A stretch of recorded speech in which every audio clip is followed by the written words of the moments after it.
ঘরে মেয়ে মানুষ এনেছেন? ছি ছি ছি ছি ছি, একদম ছি ছি ছি ছি করবেন না। ও একটু কফি খেতে এসেছিল। ছি ছি ছি ছি ছি। আমারও কিন্তু একদিন বাড়ি হবে। যেদিন আমার বাড়ি হবে সেদিন আমার বাড়ি দিয়ে আপনার বাড়িটাকে এমন এক ধাক্কা দিব না, আপনার বাড়িটা ভেঙে একদম টুকরো টুকরো হয়ে যাবে।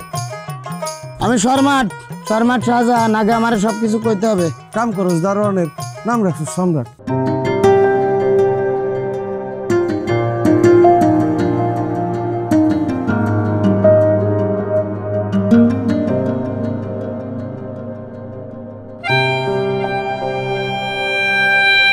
বাড়ির সামনে তো ঝামেলা লেগে গেছে। এই জন্য আমি ব্যাচেলার পছন্দ করি না। কিন্তু আন্টি এখনকার গার্লফ্রেন্ডরা বফের কথা শোনে না। বফ? ম্যাডাম, বফ মানে বয়ফ্রেন্ড, গফ মানে গার্লফ্রেন্ড। আমরা যদি বাসায় ব্যাচেলার ভাড়া দিই, তুই কি সেই ব্যাচেলারের সাথে ভেগে যাবি? আমি কি পাগল নাকি? আপামনি ভাগলে তো বিবাহিত লোকের সাথে ভাগবে, ব্যাচেলার লোকের সাথে ভাগবে কা?